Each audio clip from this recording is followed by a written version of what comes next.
Hi guys, आज हम जा रहे हैं वाराणसी। सबसे पहले जाएंगे विंध्याचल टेम्पल और इसका मुंडन कराने।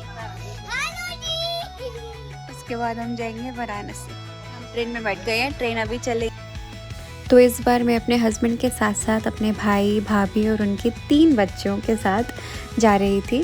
बच्चों के साथ जाने का मतलब ये था कि जो छोटा भतीजा था उसका मुंडन कराना था, तो बुआ का जाना कंपलसरी होता है। हाँ पापा, telling lies, telling lies, no papa, open your mouth.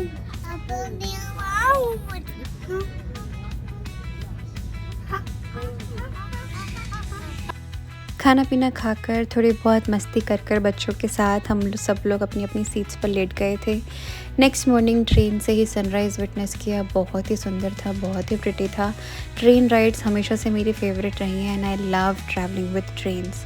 Aeroplane में वो मज़ा नहीं आता जो ट्रेन में आता है, और जब आप अपनी फैमिली के साथ हो तब तो अनमैचेबल। हाय गाइस, हम लोग पहुँच गए मिर्ज़ापुर।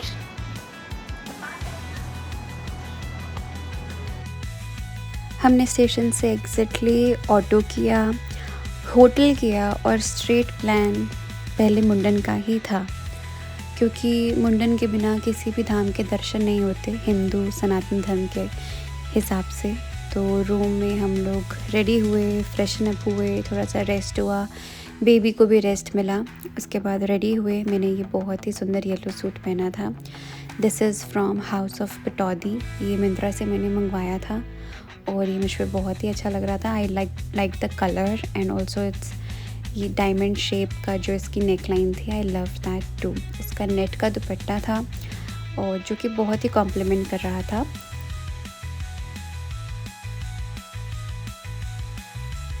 फिर सीधा हम लोग मंदिर के लिए चल दिए थे। होटल से मंदिर वॉकिंग डिस्टेंस पर ही था और ये यूपी की गलियां हैं जो बहुत ही अच्छी लगती हैं जब आप ऐसे रॉ एक्सपीरियंस करते हैं। वहाँ पे मंदिर की फूल माला चुनरी वगैरह सब टंगी हुई थी रास्ते में। और फिर फाइनली हमको धाम का बोर्ड दिखा। इस बोर्ड को देख के भी बहुत खुशी होती है। उसके बाद ये एंट्री गेट पहले इस तरीके से नहीं बना हुआ था। विंध्याचल माता का दरबार, यहाँ पे कॉरिडोर बनवाया है और ये रिसेंटली बना है और काफ़ी अच्छी सुविधा हो गई है वॉकिंग के लिए। मुंडन का कॉन्टेक्स्ट कुछ इस तरह होता है कि जो बेबी होता है उसका मुंडन विद इन 1 ईयर हो जाना चाहिए, लाइक उसके बर्थ से 1 ईयर के बीच में। और अगर 1 ईयर के बीच में नहीं हो पाता है तो फिर वो उसके 3rd बर्थडे के बाद होता है या उसके भी पहले होता है। ऐसे ही कुछ क्राइटेरिया होता है मुंडन का। और जब तक बच्चे के ये जो जन्म के बाल होते हैं ये दान नहीं हो जाते हैं कुल देवी पर, तब तक किसी भी धाम के दर्शन नहीं हो पाते हैं। तो इसलिए हम स्ट्रेट मुंडन कराने की जगह पे आ गए थे। वहाँ पे बहुत अच्छी सुविधा थी मुंडन कराने की। टाइल लगी हुई थी, पंखे लगे हुए थे, ताकि बच्चे को और पेरेंट्स को किसी भी तरीके की परेशानी ना हो। तो आई वॉज़ बुआ और मैं अपनी बुआ ड्यूटी पर थी। वहाँ पर हमको क्या करना होता है कि आटा जो होता है, आटे का जो डो होता है उसको हाथ में लेना होता है, उसमें एक सिक्का रखना होता है और उसमें ही बच्चे के बाल पकड़े जाते हैं। बच्चे के बाल जो होते हैं वो बुआ ही पकड़ती है और जो बच्चा बैठता है वो माँ की गोदी में बैठता है। उसके बाद वहाँ पे गाने वाने बज रहे थे। हमारे साथ कम से कम 8-10 मुंडन और हो रहे थे। बच्चों की रोने की आवाज़ आ रही थी, शोर की आवाज़ आ रही थी, वाई भी अलग थी। मतलब कि मुंडन वैसे खुशी का माहौल होता है, लेकिन जब बच्चे के वो पहली बार बाल गिर रहे होते हैं और वो एक नाइफ़ लग रहा होता है जो ये उस तरह मारते हैं, उसकी बहुत ही सॉफ्ट स्किन होती है, तो कहीं ना कहीं डर भी लगा रहता है कि कोई कट ना लग जाए। बट स्मूथली हुआ सब कुछ, मुंडन हुआ और बस फिर क्या था।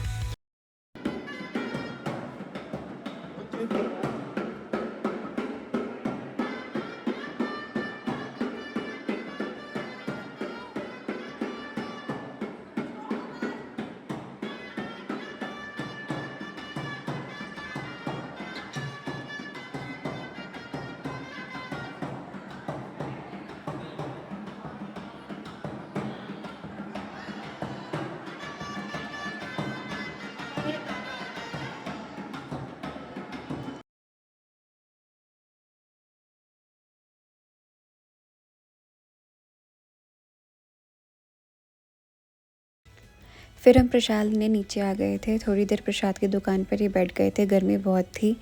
उसके बाद प्रसाद लिया और फिर दर्शन की लाइन में लग गए थे। उस दिन रश बहुत था। कम से कम 2 ढाई घंटे बाद हमारा दर्शन का नंबर आया था। दर्शन करके हम बस फिर निकल गए, हमने ज़्यादा वेट नहीं किया।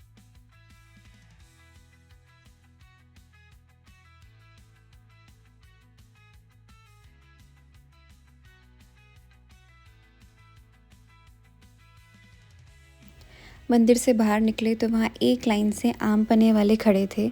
ये कच्चा आम और पुदीने का रस होता है जो कि बहुत अच्छा था, बहुत ही यूपी कोडेड था। और जब ट्राई किया गर्मी में ठंडा ठंडा आम पन्ना तो फिर बस मज़ा ही आ गया। It was refreshing. ऑल्सो जब आप जाओ तो आप ज़रूर ट्राई करना, must recommended, local UP coded drink आम पन्ना।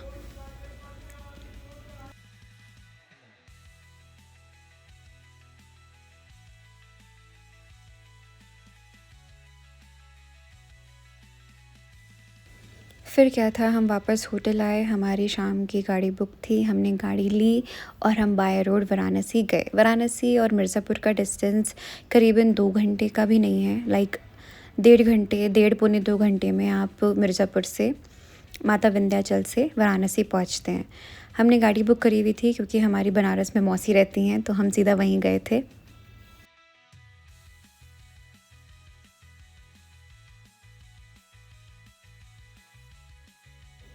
टाइमली बनारस पहुंच गए थे शाम को, तो डिसाइड किया कि हम शाम की गंगा आरती देख सकते थे। बनारस में गंगा आरती का महत्व बहुत है और बहुत ही अच्छी आरती होती है। तो हम घर पहुँचे, थोड़े से फ्रेशन अप हुए और आरती देखने के लिए निकल गए थे।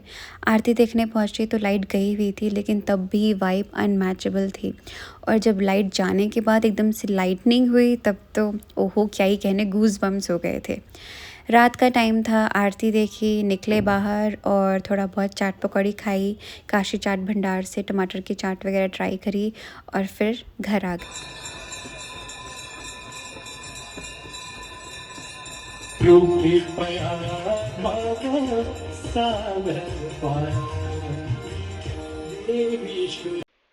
इस ब्लॉग में बस इतना ही, बाकी का नेक्स्ट ब्लॉग में। Stay tuned, bye bye.